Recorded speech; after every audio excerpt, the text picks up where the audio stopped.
Greetings all. Yesterday, as I was checking out my subscriptions, I came across DeadPoolZilla's top 10 comic book couples, and right off the bat, I pretty much started writing down my list. Even as he was speaking, I think I put down about 7 or 8 couples before he even mentioned the first couple he had up. As a result, I was surprised to see how our tastes kind of differed, strongly. There's a few that, we agreed upon, but I'd say about 80% of my list is actually different from his. And at the end of the day, variety is the spice of life after all. So without, dragging this out any further, let me go into what my top 10 is. For me, one of the first ones that I'm in total agreement on with DPZ on is this couple, and that's Scott-Free and Big Barda. Now, this is a couple that I never really followed that much. Whenever I saw them, it was usually by happenstance, probably as it relates to someone else's comic book that they may have guest starred in or whatever. But I've always liked the thought of having a couple who the lady in the couple is the muscle, which is not to allege that she's not smart in her own right, but just the fact that she's kind of unofficially an Amazon. I have no problems with that whatsoever. Now, my number 9, chances are if there were a whole bunch of people that did top 10 lists, I'm almost certain that no one would have this couple anywhere on their top 10 list. But I had to put this couple on because there was just something mystical about it that I couldn't turn my eye away from them. And that's Thanos and Death. Now, whether you choose to look at Death as being, death, or you choose to look at it the way Jim Starlin did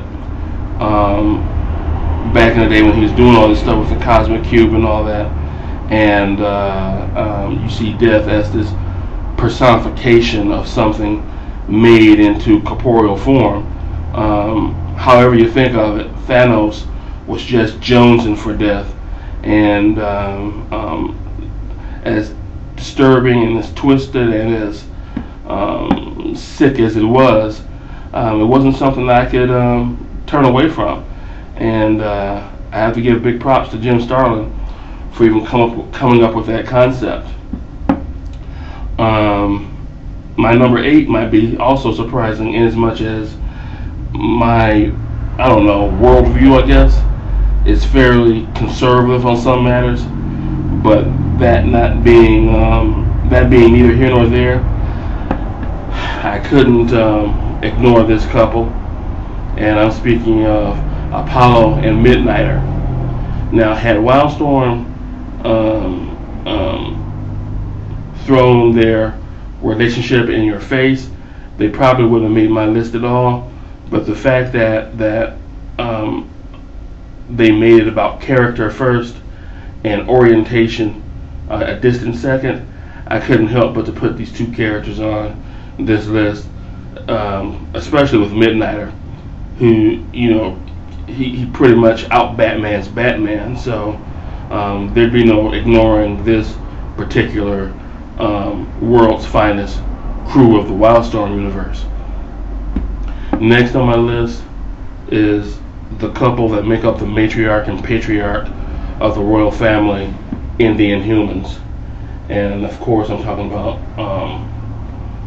the Silent One and She of the Living Tresses, aka Black Bolt and Medusa. Black Bolt, whose merest whisper is probably more powerful than the Banshee screaming at full-throated mass. That's a situation with that couple that has to be handled very delicately. And the fact that they've been able to go on the way they have for as long as they have, you know, to me that's a couple that just can't be denied. Now another couple that Zilla and I are in agreement on is Bruce Wayne and Selina Kyle, the yin and yang of the comic book universe, whose relationship by all rights shouldn't even be feasible. But since people at DC have kind of softened over the years as to whether or not to consider her a villain or an anti-heroine, these two guys are now allowed to, you know, kind of tiptoe in each other's world, and all the readers are pretty much made the better for it. Now, number 5 for me is Ben Grimm and Alicia Masters, the veritable Beauty and the Beast.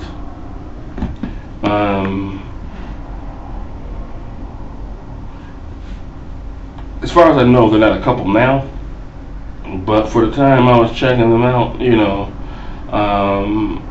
they were definitely one of the more unique couples in any comic book universe. And the fact that Alicia Masters' pops was the puppet master didn't make things easier. But I gotta give props to Marvel for putting that couple together. And who I have to give them bigger props for was putting the union of Wanda Maximoff and the Vision together. That's right, the Vision and the Scarlet Witch. I was checking this couple out. Pardon the vehicles going by. I was checking this couple out when there was some question as to the Vision's humanity or lack thereof. After all, he was sort of created kind of in Simon Williams, aka Wonder Man's image, so to speak. And the question was, you know, was there anything human in the Vision?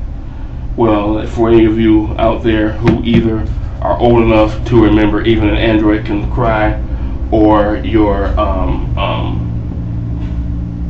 detective skills are as such that you've checked on that storyline, then you know that the Vision was quite human, although his physiology would suggest otherwise. Now, my number 3 is probably someone who some of you might think is even more obscure than my Thanos deal. And unfortunately, I don't have the lady's name to put up here.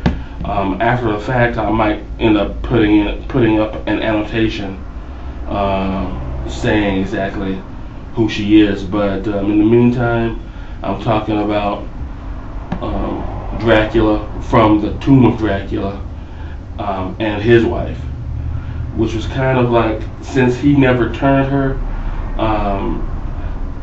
there was always this subtext of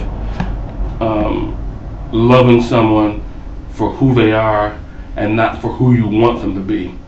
And I don't think that was explored in any more depth than it was in the Tomb of Dracula comic book. Now, my number 2, it comes about kind of in a real odd way, because I didn't care for how Marvel put these two characters together. It was kind of rushed, it was kind of slipshod, it was kind of too on the money. But at the end of the day, I thought it was something that worked. And that's the teaming of Aurora Monroe, aka Storm of the X-Men, and T'Challa, aka the Black Panther, occasionally of the Avengers. Myself, as an African American male, I actually like the fact that you have 2 African characters, 2 black characters who have shown through thick and thin that they can stick together with one another, be there for each other, and continue to be strong as a couple. Now myself, knowing Marvel can be Marvel, I'm sure they're going to screw it up somehow. But until then, I savor it, and definitely, for while it lasts, am appreciative of those two characters being together. And finally, who I consider to be the first couple of comics, of Marvel in particular. And of course, you know, I would have to be talking about nobody other than Reed Richards and Sue Richards, formerly of the Fantastic Four and currently of the Future Foundation. This is a couple that I pretty much seen grow from the get-go, from catching each other's eye to becoming boyfriend and girlfriend and going steady, to getting engaged, to getting married, to hitting some rocks in the road, and still coming out the better for it. And to me, I don't think anybody is going to eclipse Reed and Sue for what they've gone through and have been able to get past in their respective lives and in their lives combined. And with that, I think I'll end this video here. Those of you who have a contrary viewpoint, I'd like to hear from you. Those of you who think similarly, I'd like to hear from you as well. Anyway, big props to DeadPoolZilla for making a video like he did that I could address.